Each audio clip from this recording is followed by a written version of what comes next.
Welcome to My Weekly Mixtape, a podcast that takes the classic mixtape approach to building a modern playlist. I'm your host, Brian Colburn. Joining me for tonight's collaboration is fellow podcaster and friend, Jason Whistle, host of the It's Not That Bad podcast. Jason, thanks so much for joining me tonight. Brian, thank you so much for bringing me on. It's been way too long since we've been on a podcast together, whether it be Playlist Wars or It's Not That Bad. So the opportunity to go through my entire Spotify playlist and pick out some great opening riffs, this has been so much fun. Happy to be here. Well, I am glad to have you, but before we get down to business, let's get nostalgic for a moment. What is something about mixtapes that you personally feel hasn't translated into the present day creation and curation of playlists? I think the problem with playlists these days is it doesn't have the time commitment that it took to actually make a mixtape.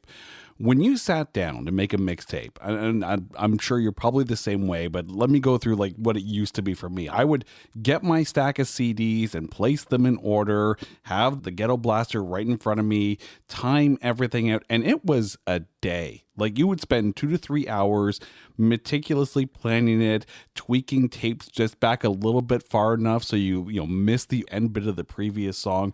It was a commitment. Like you put work into that. So then when you finally got into the car or popped it into your Walkman, it was exactly how you wanted it. The work paid off. Now with a Spotify playlist, it's like, oh, I'll throw this song in there, throw this song in there. And you lose almost the sense of satisfaction of hearing that tape. And everyone knew that person, in the car, you'd open it up and there were like 20 mixtapes. And each one had its own purpose, whether it be for a road trip, whether it be for the psych up, whether it be, the mixtape you made for the girlfriend in high school, like whatever it was, there was meaning behind it and work. And you appreciated it a bit more, I think. And that's something that I'm trying to recapture through this new podcast. And I'm hoping that by our conversations and building mixtapes on the fly like we used to do growing up, putting the effort into deciding which song is going to come next really shines through in this show. Now, with this being episode 1, I feel it's only fitting that our topic is, like you mentioned at the top, opening guitar riffs.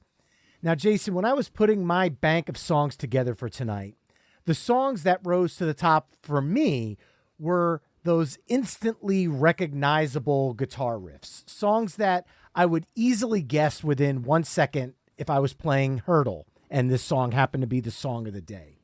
Simply because these songs are truly ingrained in my musical DNA. What were you looking for in the songs that you've brought to the table this evening? It's funny. My process changed from the moment we were first talking about this episode to the short list that I finally have. Because I first started thinking about all these great intros to songs, then I realized but it's not really a guitar riff. I'll throw one example out of a song that actually didn't make the short list. The live version of Love Song by Tesla off the 5-man acoustical jam album. It is one of the best acoustic guitar intros I've heard on a live album ever, but it's not really a riff. It's more like a solo jam kind of thing. So all of a sudden it's like, well, all of a sudden now it's not a riff. And I try to narrow it down. If it was a drum intro, I'd eliminate it. If it was more of a vocal intro, I'd eliminate it. There's some songs where you can tell the song right away, but it's not necessarily a great riff per se. So it's been a bit of a process, and the list has gone through a few permutations, but I think of the songs that I have shortlisted, there's some really good ones here. Ones that people are going to be like, oh, no, yep, as soon as the guitar hits, you can hear the crowd almost scream at a live show.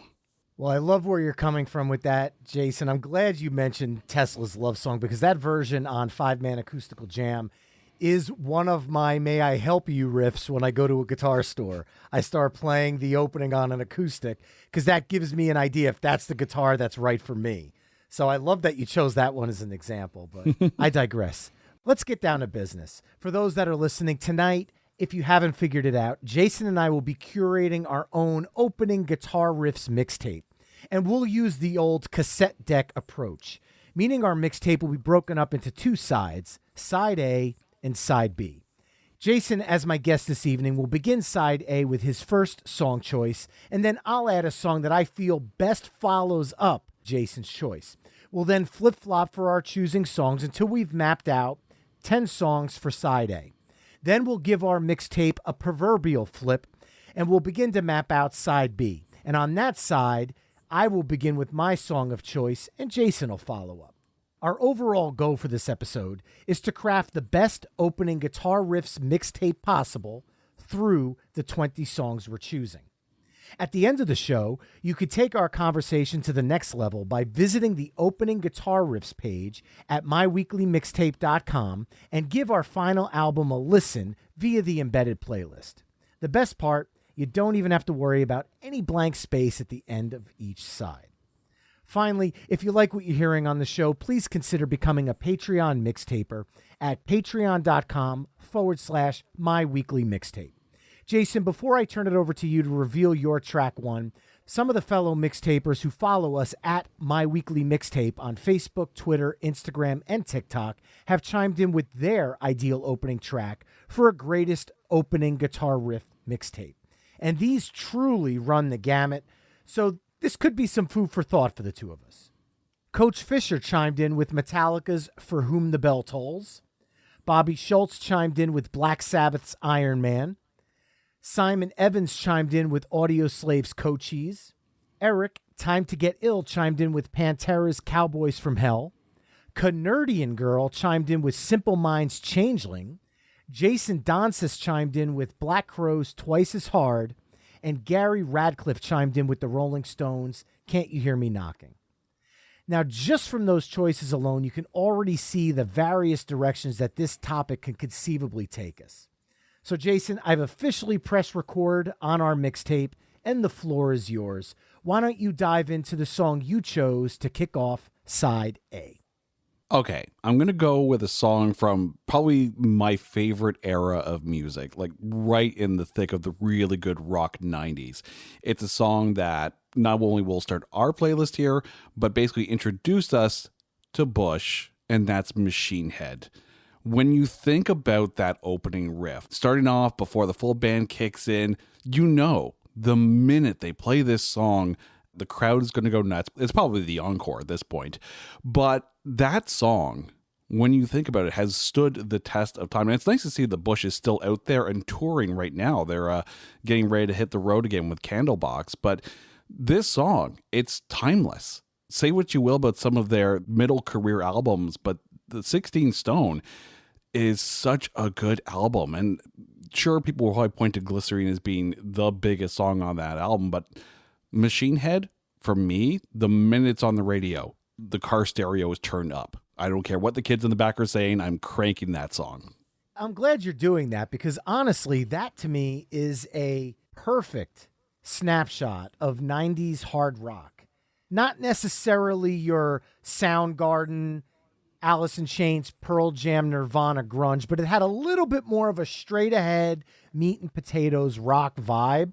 I've played that song in cover bands over the years in my life, and it's one of those songs that no matter how many years has passed since it came out in 1994, if I'm not mistaken, here we are in 2023, and the song still sounds fresh and still sounds modern.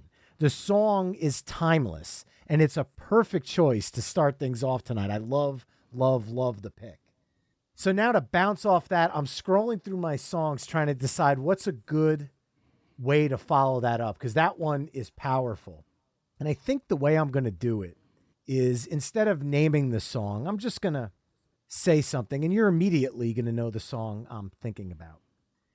And during the few moments that we have left, we want to talk right down to earth in a language that everybody here can easily understand. And right now, everybody listening, and you, Jason, as I see you nodding, are hearing the iconic Vernon Reid riff that kicks off one of my favorite hard rock songs of the 1980s. I'm going with from 1998's Vivid, Living Color, Cult of Personality.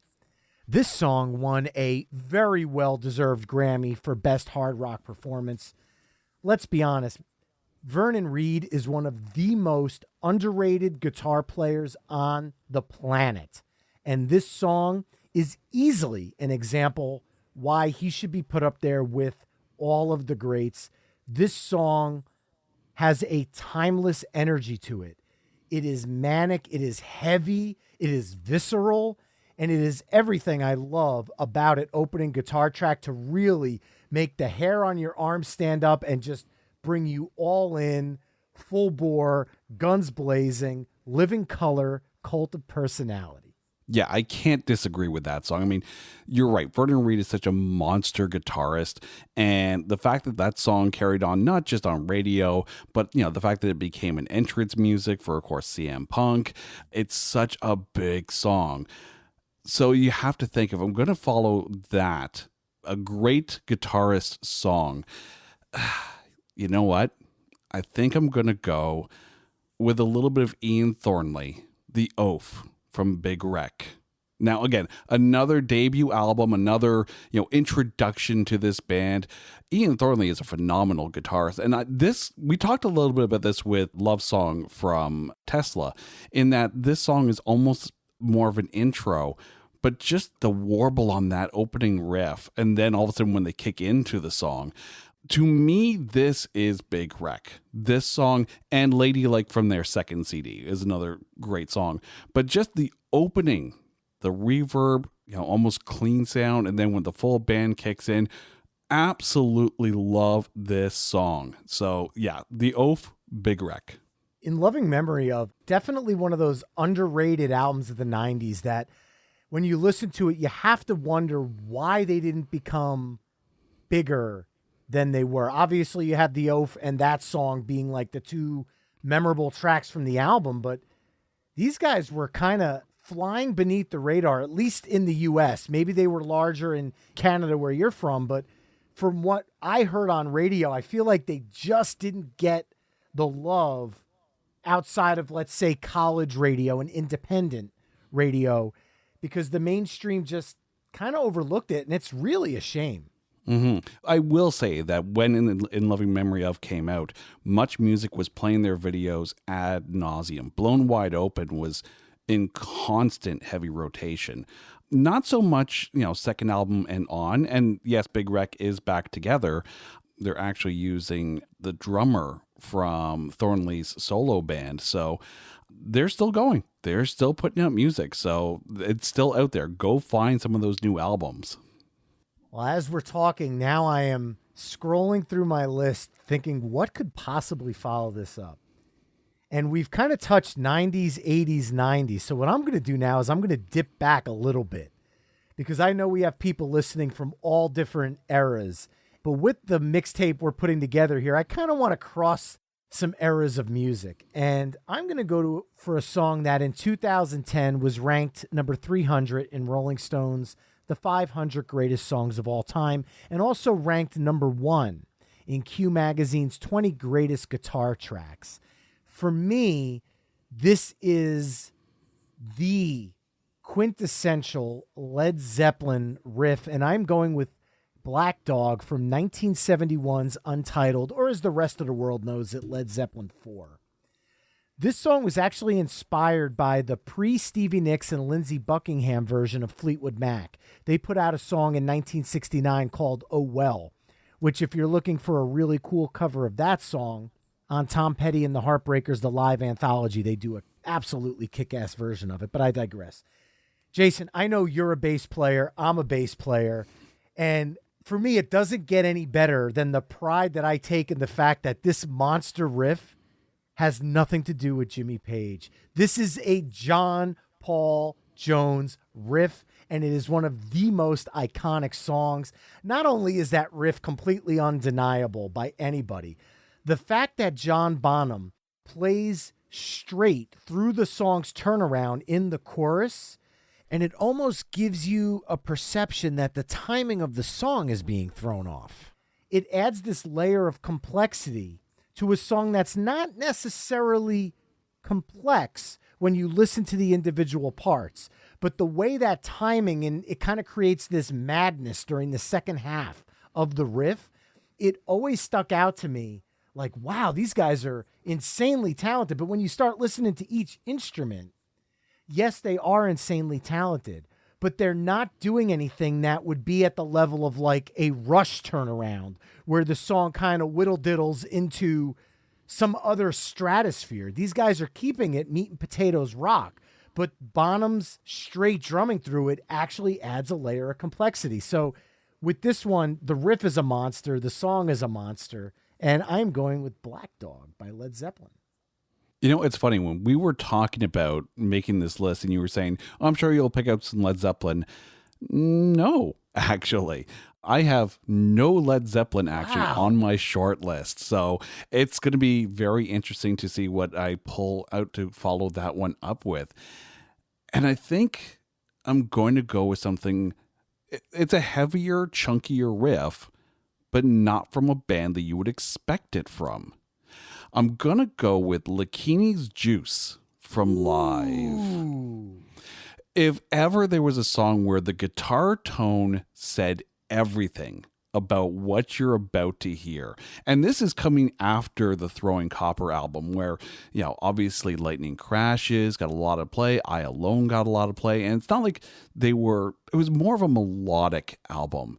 So when Lakini's Juice hits the radio and you just have that heavy chunk guitar riff, like anyone who is like, oh, hey, a new Live album, another Lightning Crash, this is a big night. What is this? What is this? And it's just so good. I had two songs in my mind based on guitar tone alone. And this, I think, is the perfect time to drop Lakini's Juice from Live because it's, again, it hits that heaviness that would follow Black Dog fairly well, I think. I am going to get crushed by Live fans for this one. Maybe. Uh-oh. But Secret Samadhi is hands down with ease my favorite Live album. I absolutely love this album on a completely other level than Throwing Copper. Rattlesnake is a sludgy driving opener. That chunky riff of Lakini's Juice, it just, your head is bobbing from the first two notes. And it's so ridiculously heavy. And then you throw a song in there like Freaks, which is so creepy and so weird. And it's so perfect. I love this album so much, but I know how Throwing Copper is kind of their massive mainstream album. But this one was like, to me, was kind of the Green Day's Insomniac to Dookie. They had this album that was so big, they were never going to capture that lightning in a bottle again. So instead of just re-recording the album, they kind of stretched their boundaries. And Green Day on Insomniac kind of went raw punk, not as poppy. They kind of sucked the pop out of the songs, which is why Insomniac is my favorite Green Day album. This one, it's not as smooth and it's not as silky as Throwing Copper is. And Throwing Copper has some great songs, some heavy songs. I love the album, but it just feels like they kind of got four guys in a room and just laid it out, warts and all, playing live. It just has this real feel to it.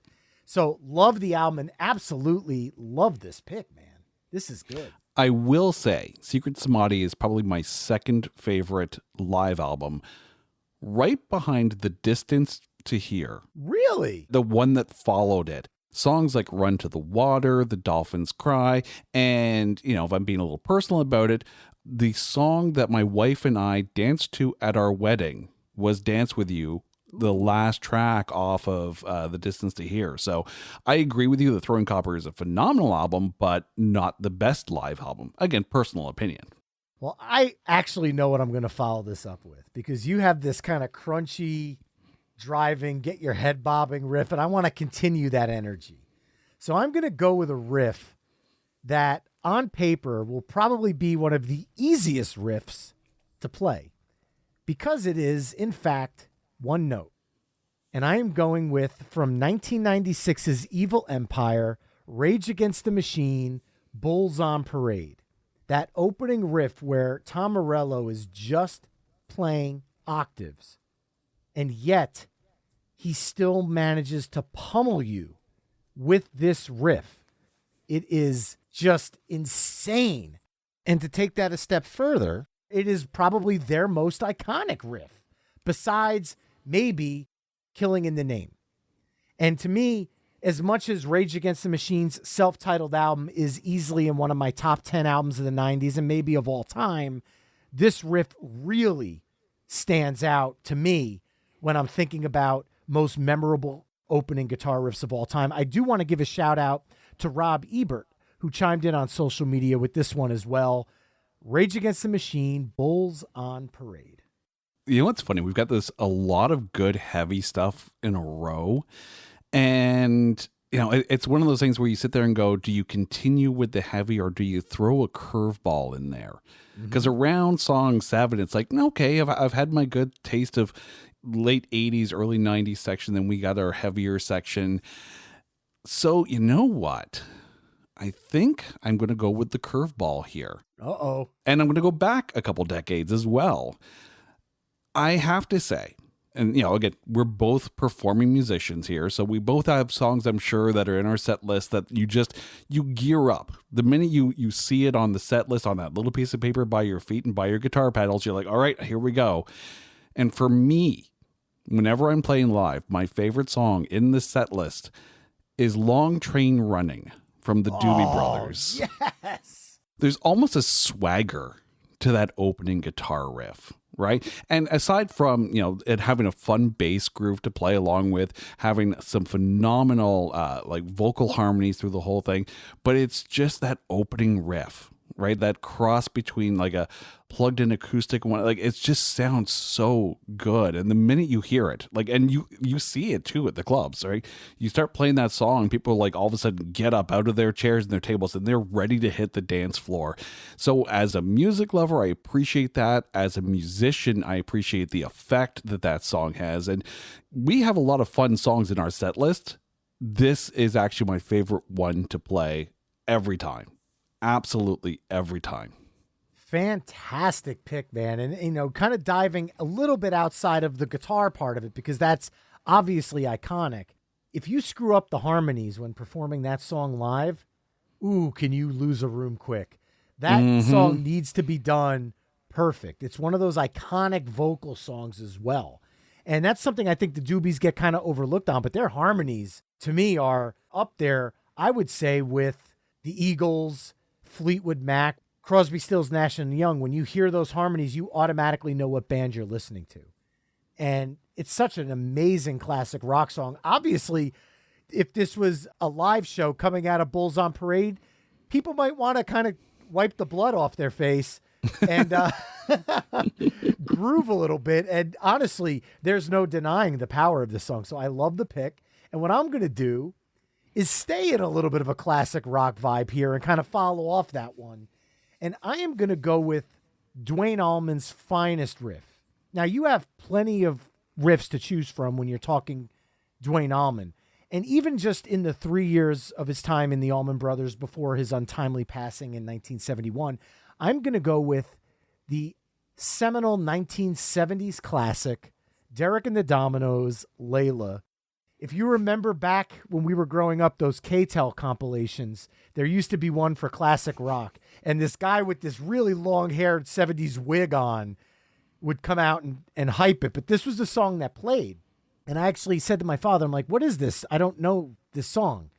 And you don't know this? He's like, I failed as a father. I got to fix this. So he pulled out Layla and Assorted Love Songs and he introduced me to this. And I knew who Cream was, and I knew who Eric Clapton was. I didn't realize until I got older that Eric Clapton was part of this as well, and Blind Faith. And you think about all the amazing things that Eric Clapton's been a part of and all the iconic riffs. Even though Duane Allman's playing this riff, this is kind of a twofer for me because I get to include Eric Clapton in this conversation. Because when you talk about opening riffs, it's kind of hard to not think of one of the greatest classic rock / blues guitarists of that time.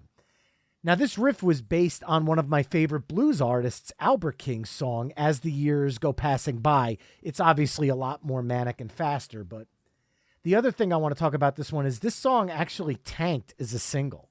They originally released it as a radio edit, and it was only 2 minutes and 43 seconds, and it bombed. And apparently it actually caused some like serious depression issues for Clapton, but they ended up re-releasing it in its 7+ minute glory. And then it became the anthem it was obviously destined to be. This is one that obviously is very mainstream. Everybody knows it, but my God, the song is just perfect. And I have to go with it. Derek and the Dominoes, Layla.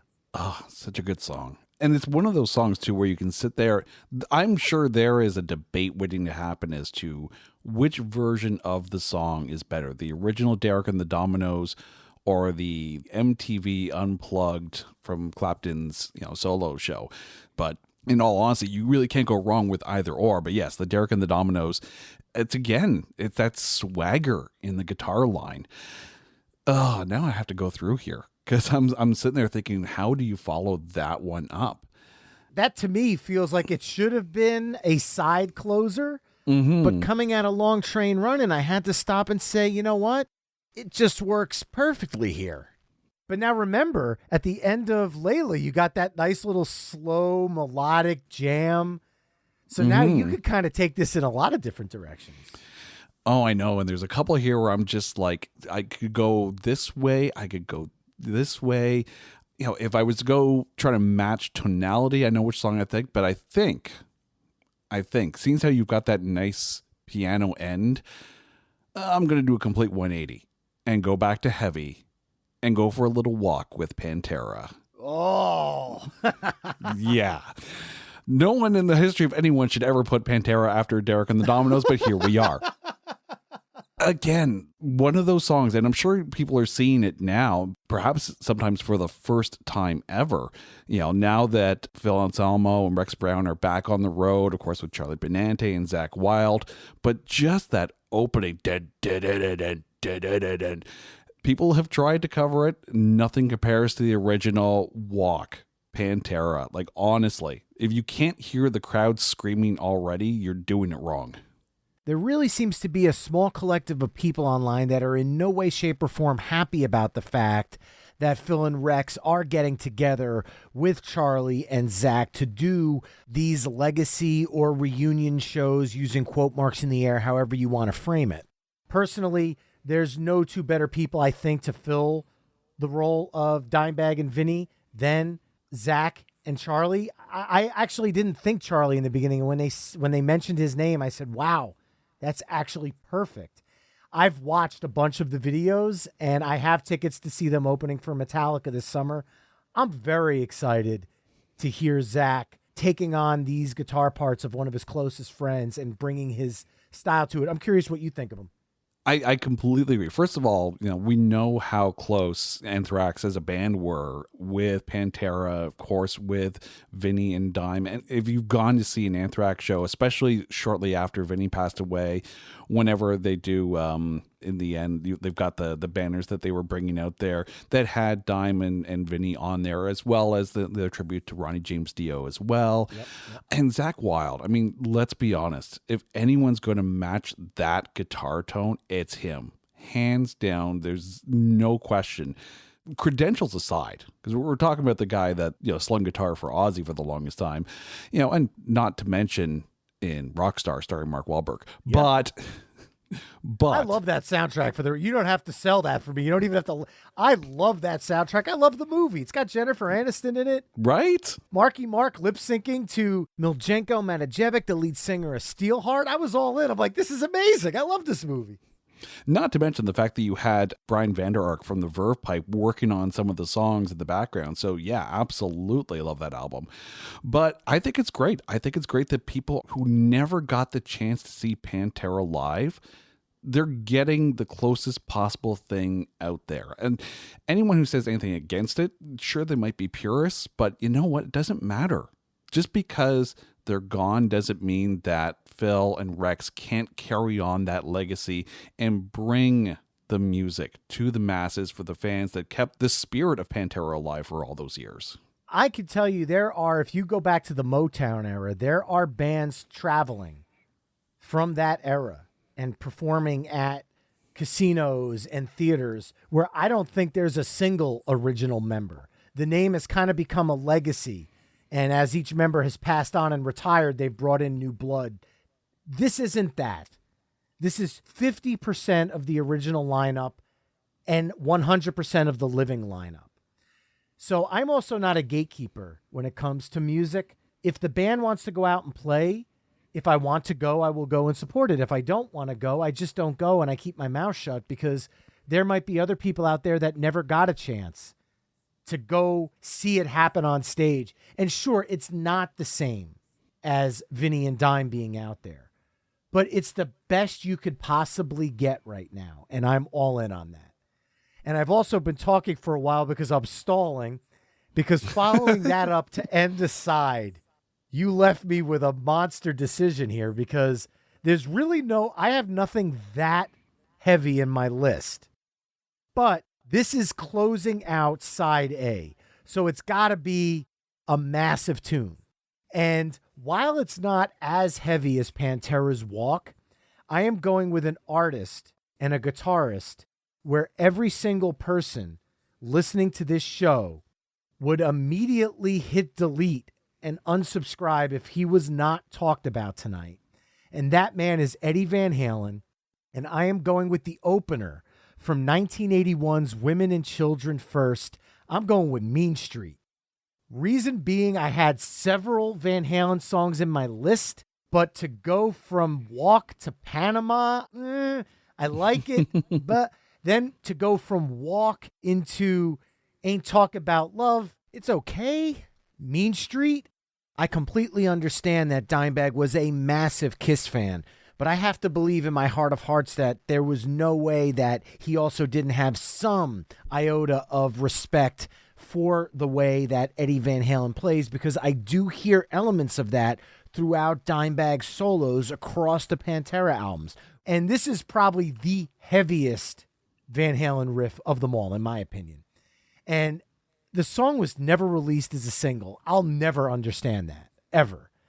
But it's rightfully become one of the band's most beloved album tracks. So this is a way for me to kind of go with a quote-unquote deep cut while still honoring the vibe we're going for in a song that I really don't think people would deny being an awesome guitar riff. I do want to give a shout out to Cactus Pete, who chimed in with this one on Twitter.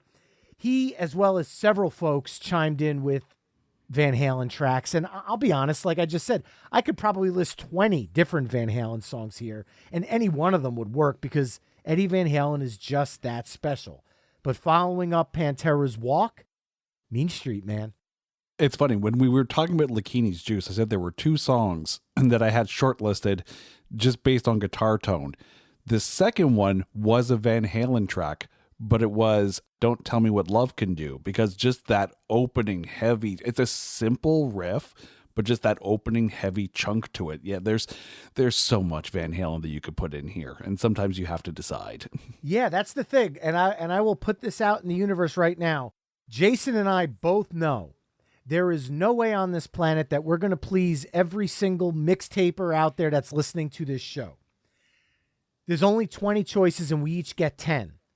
I have a list of over 30 sitting on my computer in front of me that I've whittled down from 50, and I have no idea which ones I'm going to pick. And there's going to be artists that are left off this mixtape for no reason other than the flow. But the beauty of it is there's always room for a volume 2 when it comes to mixtapes. And this is one of the topics I could definitely see revisiting. So here we are at the end of side A, and we've got our first 10 tracks mapped out. Those would be Machine Head by Bush, Cult of Personality by Living Colour, The Oath by Big Wreck, Black Dog by Led Zeppelin, Lakini's Juice by Live, Bulls on Parade by Rage Against the Machine, Long Train Runnin' by the Doobie Brothers, Layla by Derek and the Dominoes, Walk by Pantera, and Mean Street by Van Halen. Now remember, you could always head over to myweeklymixtape.com to hear all of the songs we've discussed in this mix through the playlist I've embedded on the episode page. Now, before we flip over our proverbial mixtape to side B, Jason, why don't you tell listeners a little bit more about It's Not That Bad? Brian, thanks so much for that. So It's Not That Bad is, as we joke around, it's the podcast that looks for A grades in B movies. So each episode, we'll take a movie that is poorly rated by the critics, and we try to keep it at about 50% on Rotten Tomatoes or less. And then we try our best to find the good things to say about it. Sometimes it's tough. Sometimes it's easy, I'll give it that, but we do our best to have a lot of fun along the way. And then every now and then we'll do a special called Grading on a Curve, where we'll have a group of people in and we'll pick 5 movies of a specific category and then rank them. Of course, the movies that we pick in that category are the worst movies possible in there, but we do have a lot of fun with that. And you can listen to that wherever you get your podcasts. We also are on Facebook now. We're on Twitter at Not That Badcast. And we actually just have a new website now at notthatbadcast.com. So by all means, come by. We're always happy to hear about movies that people want to hear us talk about. Brian has been on the show a couple of times, so by all means, be sure to check out some of those episodes. It's been a ton of fun, and given that there's a bunch of bad movies coming out every year, we'll never be at a loss for things to talk about. And now that the tape has finished winding at the end of the side, because there's always a little bit of tape left over there, we could flip it over and move on to side B. And I'm going to start with a song where the guitar riff, that is the highlighting part of this song, doesn't actually start until 1 minute and 36 seconds into the song. But when it does, come on. I am going with 1985. The album is Brothers in Arms. The band is Dire Straits, and the song is Money for Nothing. Another first. This was the first video played on MTV Europe, which actually started in 1987, long time after video killed the radio star jump-started MTV in the US. And why wouldn't MTV Europe use this song for the first video? Sting is essentially singing a commercial for them. Honestly, Mark Knopfler is one of those unique rock guitarists that has a style where as soon as you hear it, you know it's him. And bringing that style that he did on the early albums for them, Romeo and Juliet, Tunnel of Love, you listen to those earlier songs, and he kind of put an 80s sheen on it in Brothers in Arms, and it worked. This riff is heavy, but it still holds that style that is Mark Knopfler. And it kind of blends the two together. And the song just kicks all sorts of ass. I mean, look, Weird Al covered it as Beverly Hillbillies in the movie UHF. That already tells you the song is iconic. And I want to give a shout out to Jason Spiegel, who chimed in with this one. But he was unsure as well, because you got that opening with the drums and Sting just kind of waving through the I Want My MTV. I feel like that all leads up to the reason I chose this song as the opening riff. And that's Dire Straits' Money for Nothing. I am really glad you mentioned Romeo and Juliet, because that was actually one of the songs on my initial cut down list. It's just such a fun song. Absolutely. Okay, I have to ask you a question here, because we're both performing musicians, so we'll sit there and we'll pour over a set list. So before I put my number 2 song on this side, let me ask you, do you ever put songs in the set list in a certain order because it's funny to you to put that song there? Oh, yeah, most definitely. I could give you a specific example of that. My band played a show at a bar, and you had to play till 3 a.m. there. For some reason, they went later. And I thought it would be just hysterical to come out of Chop Suey by System of a Down and go right into Goodbye Earl by the Dixie Chicks. Oh, dear God. But we did the Me First and the Gimme Gimmes version, which is a little punkier, and we were an all-guy band. So we just came out of Chop Suey, and I looked at our guitar player and winked, and he knew exactly what to do, and he started chugging that G, and I started singing it. And truth be told, an actual fist fight broke out during the song. This is a hand-to-God story. Gomez, the co-host of Playlist Wars and now the host of the Sleevey G Show, actually grabbed my wife and pulled her out of the melee that was happening. And 2 guys landed on stage, knocked over the drum set, and we had to stop the show. Police were in the venue within, I'd say, 2 minutes. And the reason for this massive fight had nothing to do with the song, but I just love telling this story. One of the two guys said to the police, "That guy looked at me." And on the way out, as we're unloading our equipment, my guitarist looked at me and said, "That's what you get for following up System of a Down with the Dixie Chicks. What the hell were you thinking?" I said, "Come on, man. It's hilarious." Speaking personally, I know we have done that, not necessarily that combination, but we've done things in the set list where it makes us laugh. Like we used to do Hurt So Good, followed by Good from Better Than Ezra, followed by Hella Good from No Doubt, because why not? We would, do the a cappella intro of Fat Bottom Girls right into Baby's Got Back, but a bit more of a punkier version of it. Long story short, too late. Long story has happened. This leads me to my choice for number 2, because this spot on the cassette is worth a deuce. I see what you did there. If you're thinking classic Kiss songs, Deuce has to have one of the better intros, I think. Again, we talked about this before when we were talking about doing this episode, and I was saying there are certain things that I'm noticing in the songs that I'm picking that tells me a lot about how I listen to music and what actually sparks my ears, like what really perks them up. And for me, it's the swagger in a guitar riff. There's something about Deuce and a lot of these other songs that just have a lot of confidence in the guitar riff. I mean, it's a classic song too. Let's be honest, right? If you were to make a list of Kiss songs, I'm sure Deuce is probably going to fit in a lot of people's top 10 lists. It's such a fun song, and it's Deuce at number 2 for me. So now my question for you is, are you going with the studio version or are you going with the version from Alive? You know what? If we were talking God of Thunder, I'd be going with the live version, but no, I'm going to go with the studio version on this one. Well, I will give you a proverbial hat tip from across the recording software here, Jason, because you chose my all-time favorite Kiss song. That's in my list, and it's one now that I don't have to worry about. This song kicks ass. This song shows that Kiss had a really insane, catchy guitar master in Ace Frehley. And this riff instantly grabs your attention. The song is heavy. It's got a swagger. We've used that word several times. Because what is a good guitar riff if what's backing it up doesn't make sense? And the swagger, that guitar riff kind of brings this song to this kind of manic opening energy. Absolutely love it. And now following it up, I'm going to go with another track that opens a side. It doesn't open an album, but it opens side B of the vinyl. It's one of my favorite albums of all time and probably in my top 10 favorite songs of all time. My parents used to get mad at me because I would play the song, take the needle off the record, put it back at the beginning, play the song, take the needle. And it was like I was my own loop machine. I didn't have a CD player at the time to press the repeat button, so I would just keep dropping it. And every time I would drop it, I would make sure I dropped it so you'd hear a little bit of crackle. And then you'd hear a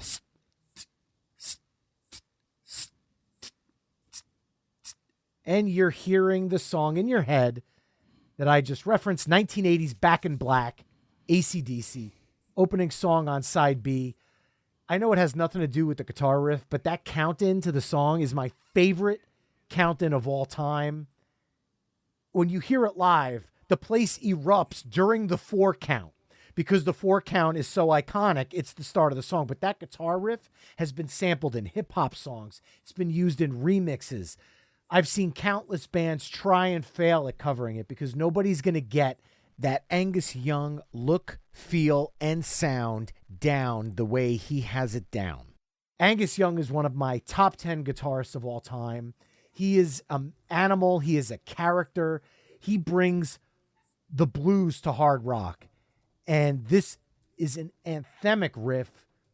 I kind of always have wondered what this song would sound like with Bon Scott singing it.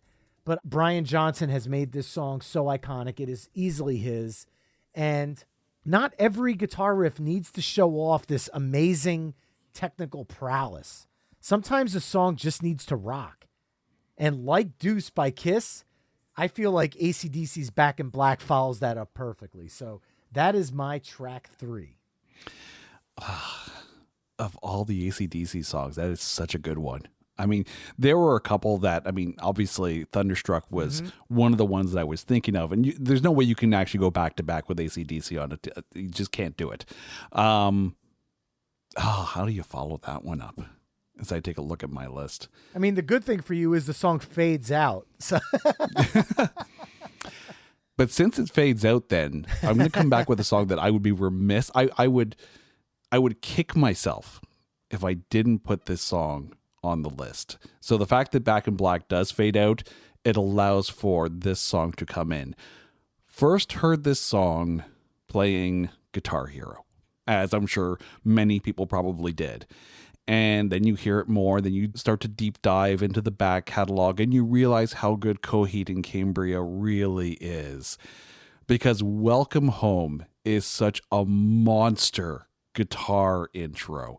Whether you hear it on the album, whether you hear the live version, like the Never Ender version. And then, of course, they used it for WWE's NXT. So this is now the second wrestling-based track that we've actually had there. Plus, when you see them live, and he's got the double neck guitar, every guitarist is just like, oh, there it is. Oh, now I know what song we're going to do. And it's just such a monster intro. Like, the guitar solo-ish part of the intro aside, the actual riff itself, especially when you get the strings coming in as well, like, this song is literally the everything you could possibly want, and then some. Love this song. It was probably the best choice for WWE NXT to use for an intro. It's too bad they don't use it anymore. And anyone who hears it instantly, they're like, I want more Coheed and Cambria now, more and more. So Welcome Home, Coheed and Cambria. I have to ask you, Jason, do you think that if Guitar Hero and WWE didn't embrace this song the way it did, do you feel like they would be as big of a name? I feel like those two outlets introduced their music to so many people that may not have heard them before. Because most times when I think of this band and I'm going to introduce them to somebody who doesn't know them, I would go right to this song specifically on the fact that I could tie it into Guitar Hero and WWE.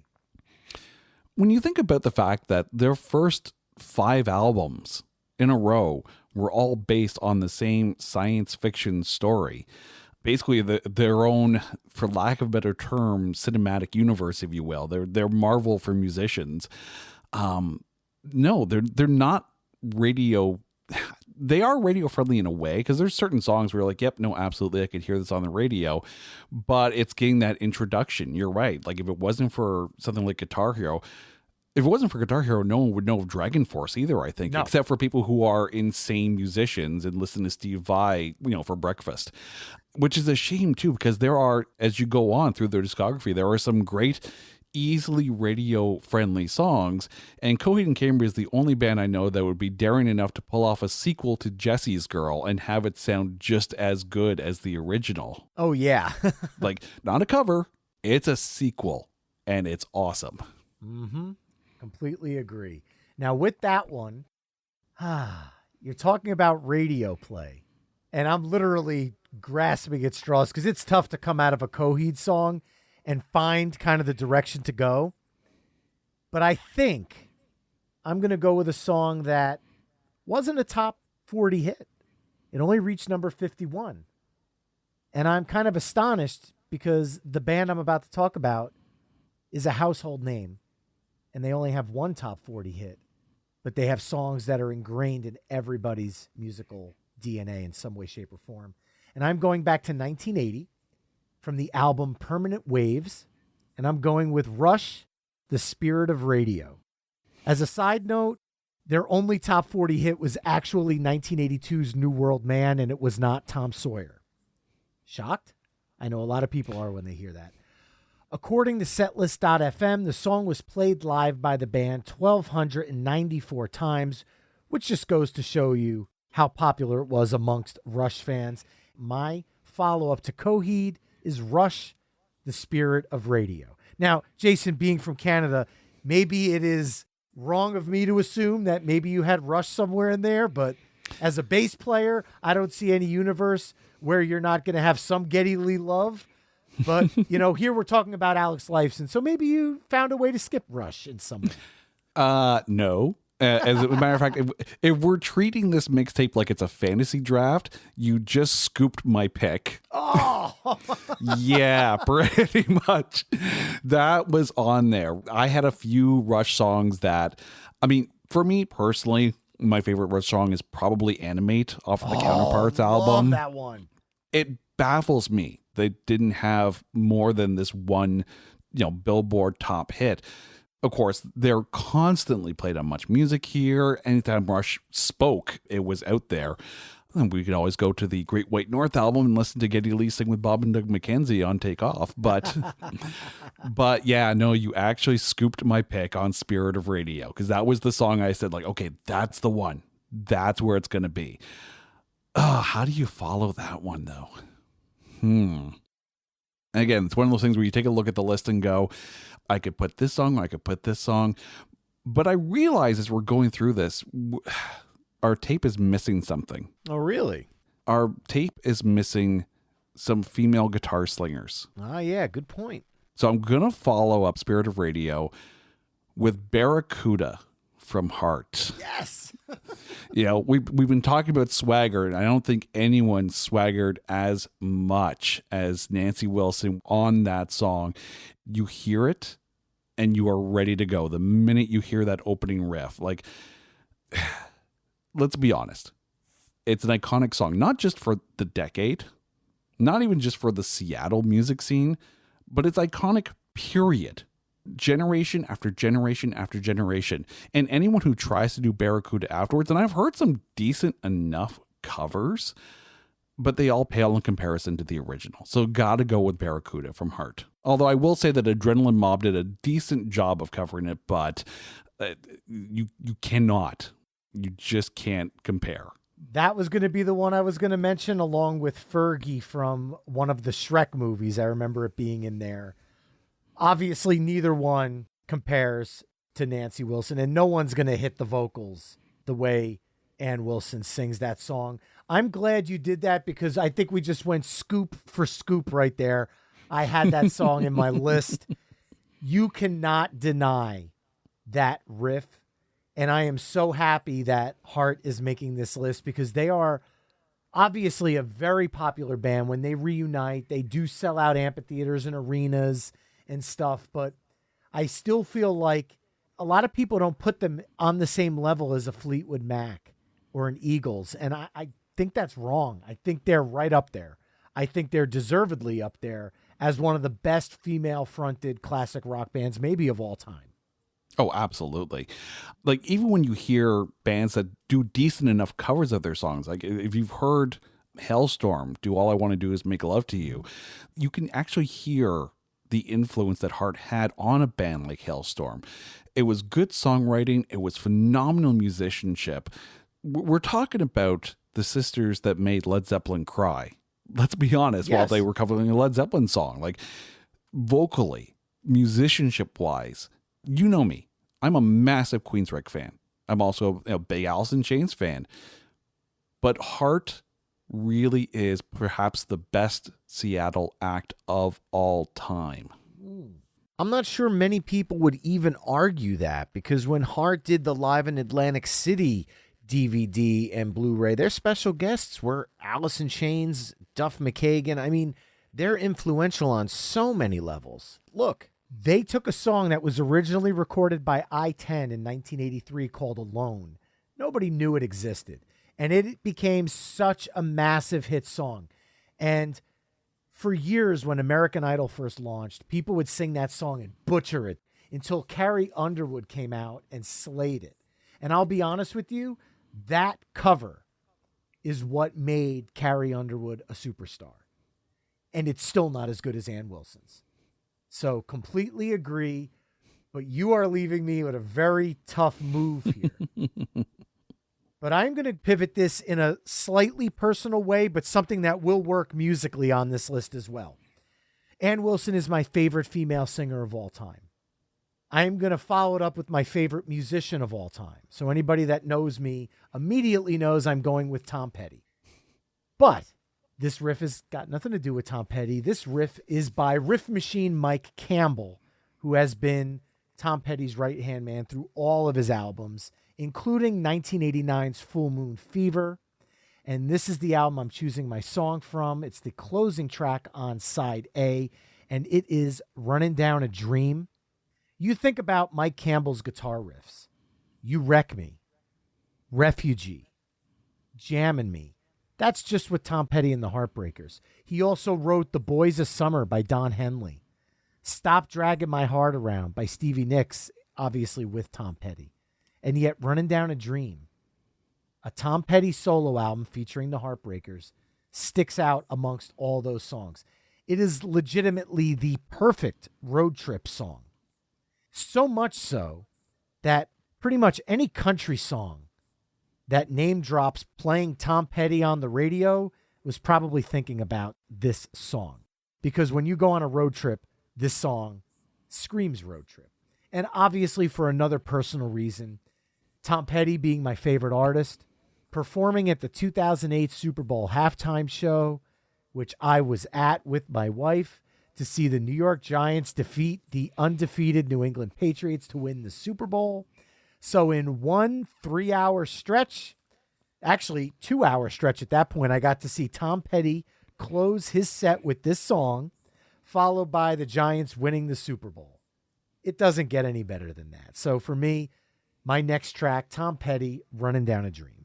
You know what's funny? I knew you were going to pick a Tom Petty song. There was no question about this whatsoever. I honestly thought you were going to go with American Girl. No. I love the song. Don't get me wrong. It's an iconic riff. Having played in cover bands, it suffers from overkill for me. I can see that. I've seen so many cover bands in New Jersey. It's pretty much on every cover band set list. So for my group, Colburn and Company, we actually deviate and we play Learning to Fly, You Got Lucky, Mary Jane's Last Dance, which unfortunately is pretty much up there with American Girl, and Running Down a Dream. As well as, again, we have a book of songs, so we don't play these all in the same night, but we also do Handle with Care by the Traveling Wilburys. So we try to avoid that one just because every band kind of does it around here. Maybe it's different by you in Canada, but I'd be very curious if it is, because it's obviously a song about American Girl.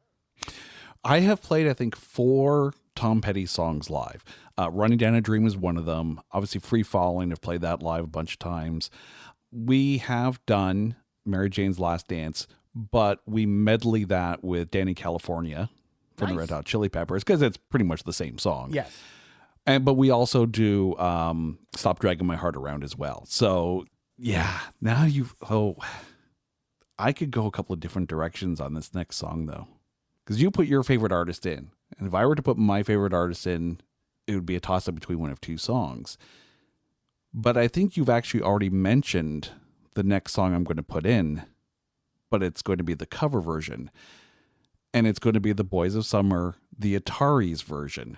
Really? Wow. This is one of those songs that, much like we've talked about, like no one could cover Hard and do it justice. I think this is one of those songs where the Ataris really made this song that much better.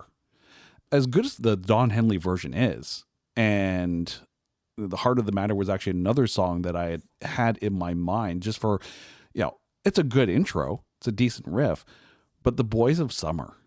And I know you like this song, and I know you like this cover of the song, because you've mentioned this on Playlist Wars a couple of times, I think. Oh, yeah, certainly.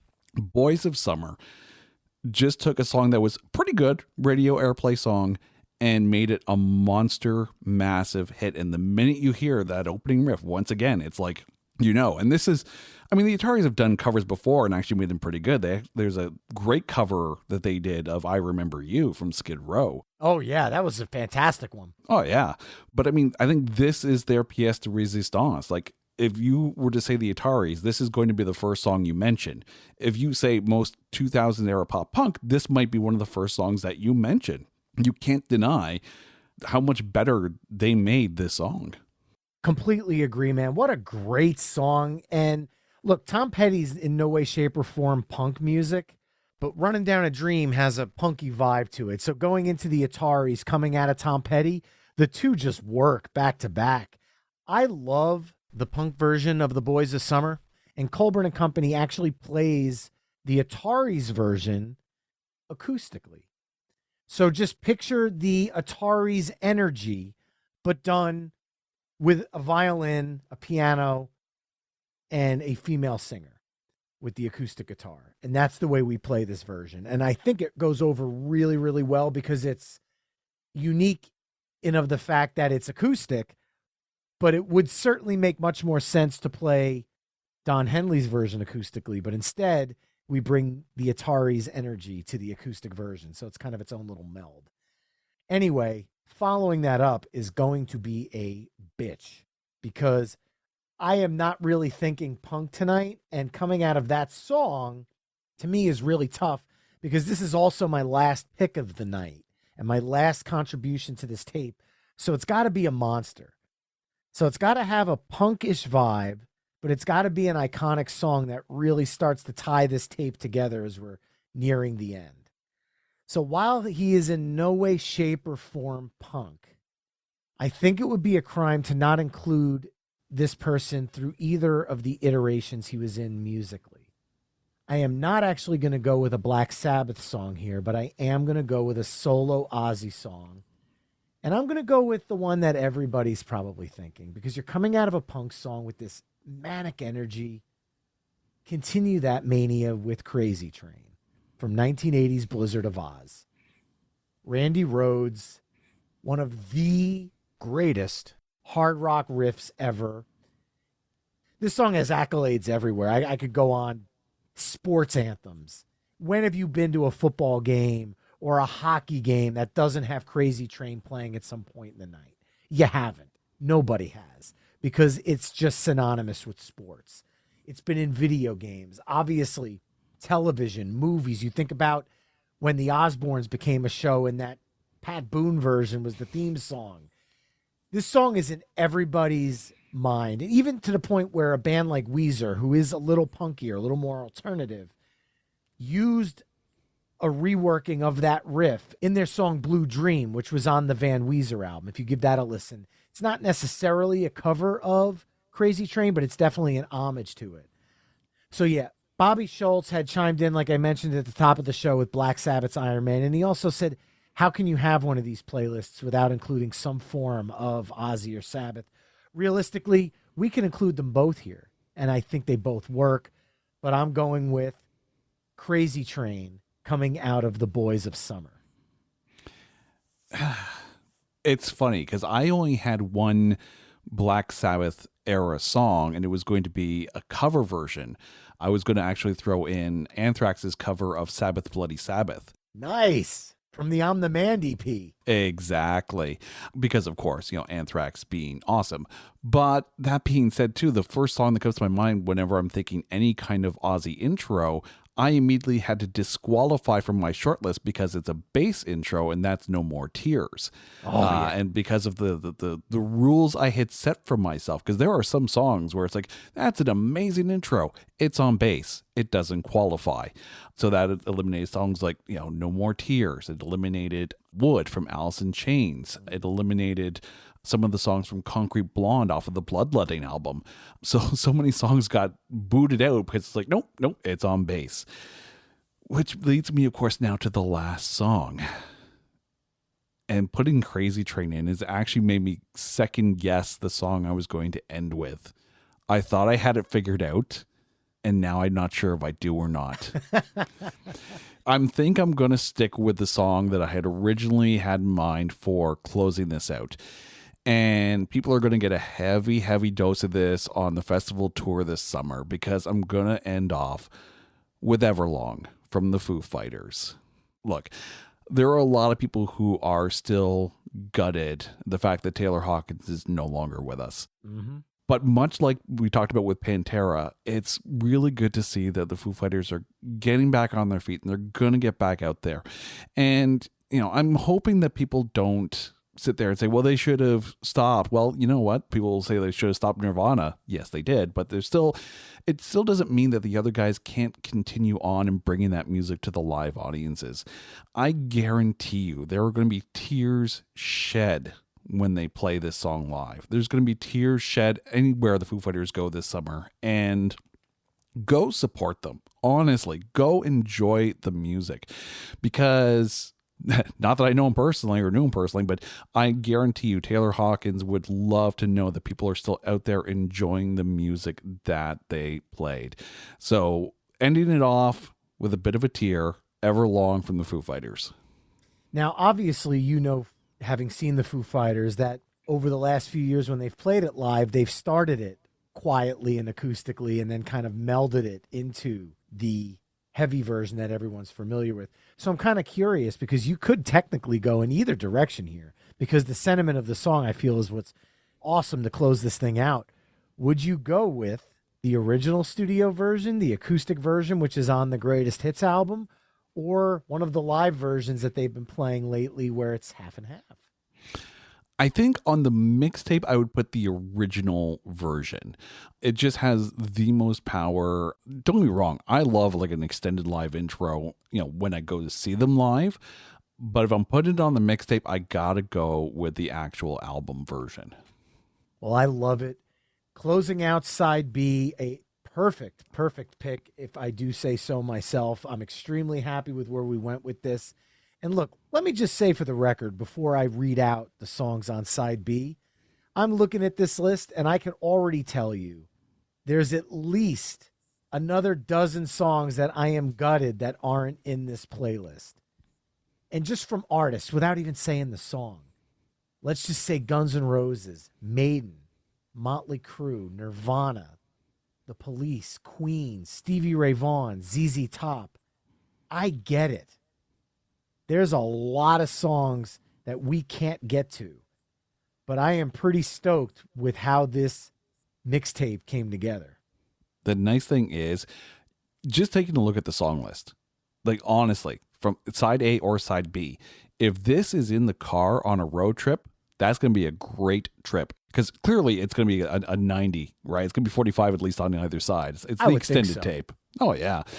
The flow. That was always the thing about a mixtape. It's got to be the flow. And yeah, you listed some great bands that aren't on the list. I'm just taking a look at my list here and saying, my God, I can't believe I didn't pick that. I didn't pick that.